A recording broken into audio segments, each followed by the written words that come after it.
ওরা বাংলাদেশে ইকোনমি বলেছে মোটামুটি এখন things are stable, things are moving.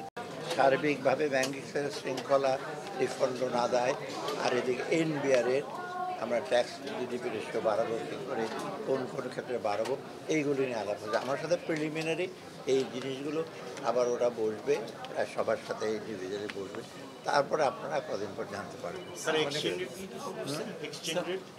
Exchange রেটও আছে, এক্সচেঞ্জ রেটে বাংলাদেশ ব্যাংকের সাথে কথা বলবে, এক্সচেঞ্জ রেট, তারপর foreign reserve. Fourth and fifth instalment পাওয়ার ব্যাপারে আমরা যে আশাবাদী আপনি বলেছিলেন, এটা এখন কতটুকু আপনার? এটা আশাবাদী, ওরা বলছে আমরা দেখবো, যাওয়ার পর তো আমি এপ্রিলে যাব 19 তারিখে, তারপরে আমরা ওরা মে জুনের দিকে মিটিং হলো, তখন আমরা এই রিভিউর উপরেই তাদের রিকমেন্ডেশন। স্যার, ওদের মূল ফোকাসটা কি থাকবে এবার, যে ফোর্থ এবং ফিফথ ইনস্টলমেন্ট দেওয়া? ফোর্থ আর ফিফথ এই তো এই রেভিনিউটা, ট্যাক্স জিডিপি বাড়ানো, ফরেন এক্সচেঞ্জ রিজিমটাকে স্টেবল করা, তারপরে আপনার আপনার এক্সপেন্ডিচার, বাজেট এক্সপেন্ডিচার ডেফিসিট কমানো, এইগুলো হলো মেন। সাবসিডি কমানোর জন্য কি ওরা? সাবসিডি কমানোর জন্য আসে না, তবে আলটিমেটলি সাবসিডি তো আসবে যখন বাজেট এক্সপেন্ডিচার, বাজেট ডেফিসিট, এগুলো সব একটা সাথে রিলেটেড, এগুলো তো আসবে। স্যার, আপনারা তো অলরেডি 8 মাস এসছেন ইন্টিম গভর্নমেন্ট, আইএমএফ এখন এইবার এসে আপনাদের কি বললো? ওরা যে বাংলাদেশের ইকোনমি বা ওরা বাংলাদেশে ইকোনমি বলেছে মোটামুটি এখন things are stable, things are moving to the right direction, কিন্তু এই রিভিউ করার আর একটু দেখবে। ওরা বলছে উই আর স্যাটিসফাইড যে বাংলাদেশ ইকোনমি এখন তো স্টেবল আছে আর কি। বাট এইটার আগে ওরা তো আরও থরো এক্সারসাইজ করে বাকি ডিটেল জিনিসগুলো দেখবে, তারপর ওরা।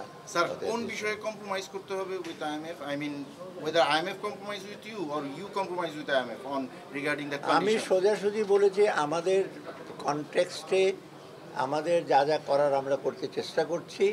অলরেডি আমরা আমাদের গুড ইন্টেনশনটা তো দেখিয়েছি, ওদের দিক থেকে ওদের গুড ইন্টেনশন দেখাক, দেন উইল এঙ্গেজ, আমরা আলাপ করব অ্যান্ড হোপ উইল অ্যাগ্রি যে ওরা হয়তো কিছু বলবে এটা করতে, আমরা যেটা করেছি তো এটা করে also will try to agree. Sir, ওই যে থার্ড টেন্সে যে ডেফার হলো, এটা কি একটা হিন্ডারেন্স বলে মনে করেন? না না, মোটেই।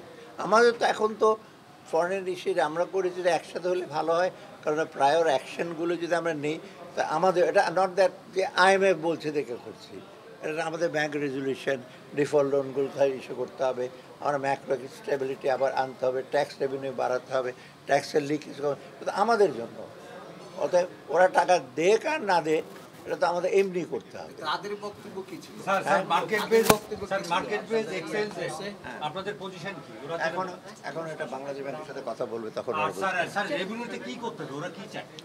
রেভিনিউটা লিকেজ হয়, রেভিনিউ আমাদের ট্যাক্স জিডিপি রেশিও তো আমাদের 7.5, গিভেন আওয়ার জিডিপি আমাদের, এটা তো নেপালের চেয়ে অনেক বড়, ওরা বলছে নেপালের চেয়ে তো তোমাদের অনেক কম, নেপাল তো 12-13%, ইন্ডিয়া প্রায় 17-18%।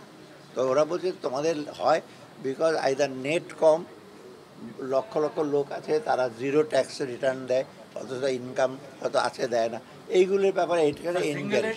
হ্যাঁ, ওটা আমরা বলেছি সিঙ্গেল রেটটা আমরা চেষ্টা করবো, একবারে সিঙ্গেল রেট আমরা পৌঁছতে পারবো।